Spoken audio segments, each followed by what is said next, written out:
Imagine a world without evolution. Life as we know it would not exist. Diseases would ravage populations and no one would survive because everybody would be the same.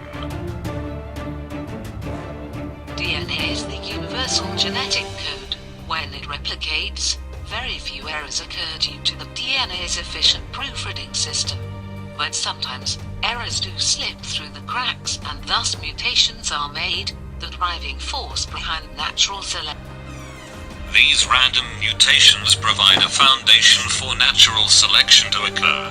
That makes natural selection random as well, since it only works with what it has. However, natural selection is not the only way that populations change over time. Other ways include genetic drift, mutations, and gene flow. A real-world example of genetic drift is the close extinction of the northern elephant seals. The northern elephant seals were hunted down during the 1800s and their population was squeezed through a bottleneck from 100,000 to only 50. The southern elephant seals, however, did not experience that pressure. To determine the effects of the bottleneck on the morphology of the northern elephant seals, scientists compared the skulls of the pre-bottleneck northern elephant seals to the skulls of the post-bottleneck northern elephant seals and finally to the skulls of the southern elephant seals. It was noted that the skulls of the post-bottleneck northern elephant seals were more asymmetric compared to the southern elephant seals. The loss of genetic material manifested itself on the morphology of the population of the northern elephant seals. A lot of people think that natural selection has a specific goal in mind, that it's trying to make life improve. But that is simply incorrect. Natural selection just happens. It doesn't necessarily make life better, it just selects for the best adapted organisms to survive. A really famous example of natural selection was the evolution of the peppered moths during the Industrial Revolution. Prior to the Industrial Revolution, the moth's population consisted primarily of white peppered moths who were easily camouflaged because of the light-colored lichen growing on the tree's bark. However, with the advent of coal came the death of those lichen, leaving the trees dark and the white moths out in the open. With this change also came an increase in the dark peppered moths who were now better camouflaged and adapted to their environment. In this case, the selective pressure of darker trees and predators drove the natural selection of the peppered moths to be dark-colored instead of white. The dark moths were able to survive because they were better suited to that specific environment.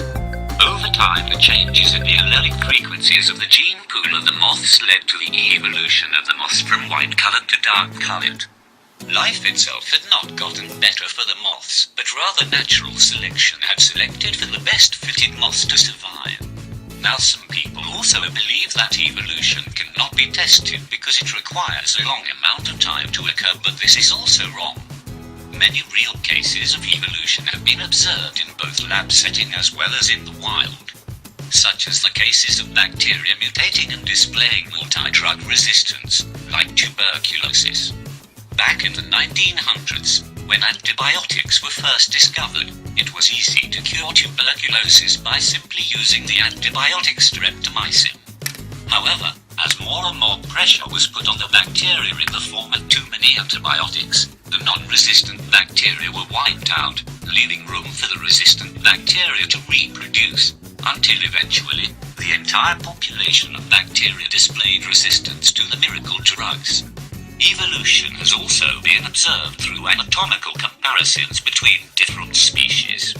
Homologous structures such as the furry limbs of mammals serve as definitive proof of evolution and help to prove common descent. Moving on, a few of my mates who doubt the theory of evolution often state the gaps in the fossil record disprove evolution. This is wrong. Although there are some gaps in the fossil records, this, my friend, simply does not disprove evolution. It is simply illogical to believe that the scientists would be able to find every single fossil record out there in the world, since so many factors influence the preservation of fossils. Environmental conditions and the ability of the organism's bones to fossilize properly are all factors that play a key role in the fossilizing of bones. Despite these setbacks, scientists have been able to find key transitional fossils such as the Tiktaalik fossil that was discovered by a friend of mine, Neil Shubin. Also, it is the combination of evidence that helps support the theory of evolution, not just the fossil record.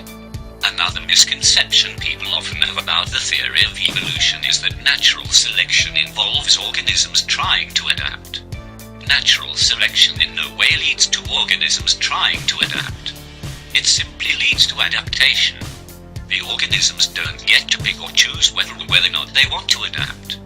Natural selection works on the genetic variation in the population and simply decides who gets to live and pass on their genes to the upcoming generation.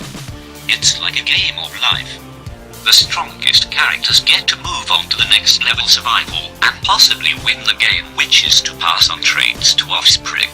So that's evolution, that's natural selection, and I hope that was helpful.